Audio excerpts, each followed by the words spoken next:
Hey everyone, this is Austin. Welcome back to another review of the Rising of the Shield Hero preview, and this is the episode I've been waiting for, the Shield of Wrath, or the Shield of Wrath 2 for you novel readers. I know you guys are you're gonna criticize me for that one. I'm gonna be referencing, by the way, Volume 7 of the Rising of the Shield Hero, light novel-wise, for some of the information, so if you do want to check it out, there you go. That's where I'm referencing from, but nonetheless, this is the episode we've been waiting for. The last episode wasn't bad, but it was kind of a weird pacing, to say the least, and a lot of people kind of brought that to attention. Thank you guys for that wonderful support on the last video. But nonetheless, I want to talk briefly about the fact that the three-hero church cult, I'm going to call them, no, three-hero cult, I'm going to keep calling them that because that's what they are, but they just follow this guy blindly, and it's really sad because a lot of these people probably aren't going to make it through just trying to hold up the cathedral that he has. And that Pope, man, to say the least, it's just he's a nutcase, and that's kind of what makes him unique. And we're going to see actually the heroes work together, and as the memes are, it's the team at 99.9% is just Fumi, Ratelia, and Philo, and Melty.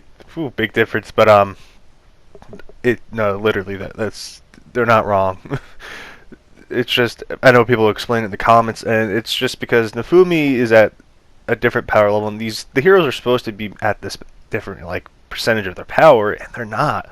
And it's not very good for them, but later on it starts to get better for them. But nonetheless, it's all their attacks are going to do nothing, and it's we see Nafumi like, well, I guess I got to go and do something, and he activates his shield of rage or rage shield, and it doesn't really do much either. It shows how strong this Pope is, and this is the fact why I love this series, is because the main character isn't that overpowered, and of course he's going to have to use an ability that's going to cost him quite a lot, and he's going to be using the Shield of Wrath, and it's going to have a different look. I don't know if any of you picked it up in the preview. It's going to have the dragon, because he took the dragon core in, and when he's going to use blood sacrifice, which is going to, obviously it's in the name, but it's going to cost him quite a lot. And I think this is from, referencing from, Volume 7, that it will actually take his stats about 2/3 down to the curse that it puts on him. And I just want to mention the fact how beautiful that shield looks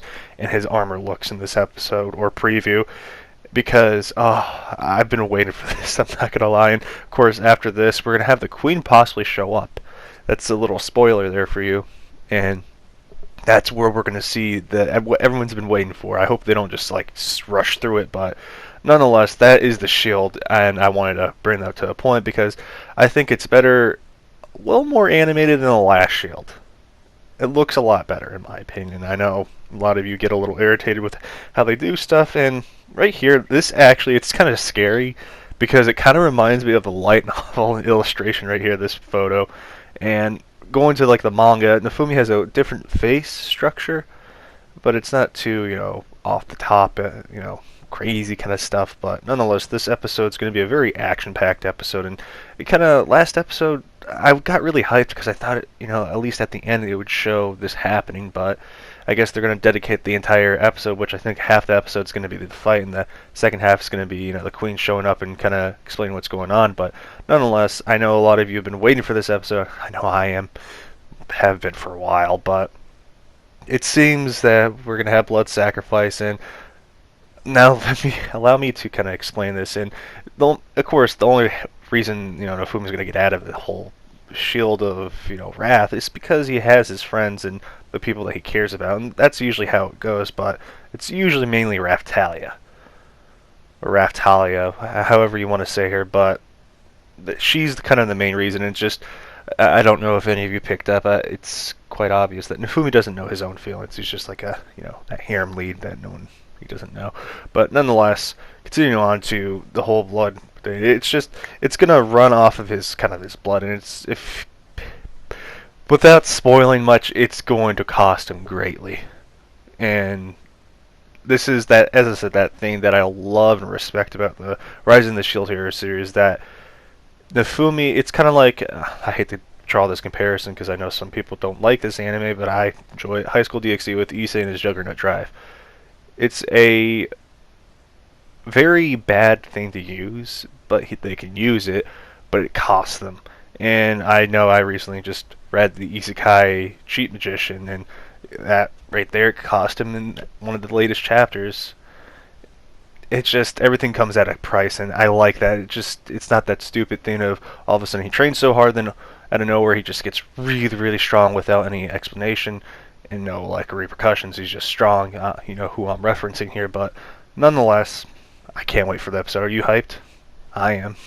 And I really want to draw a focus onto the animation in this episode. It's a bit different from what we usually get, and I'm happy about it. Nonetheless, do consider share this video with people, and consider subscribing, because I'm going to be covering Shield Hero and along with Damachi in summer, by the way. And the world, well, my coming from a commonplace to a world's strongest is going to be another thing too, but I'll make a video separate for that. But anyway, guys, thank you for watching, and I'll see you until next time. This has been Austin. Peace.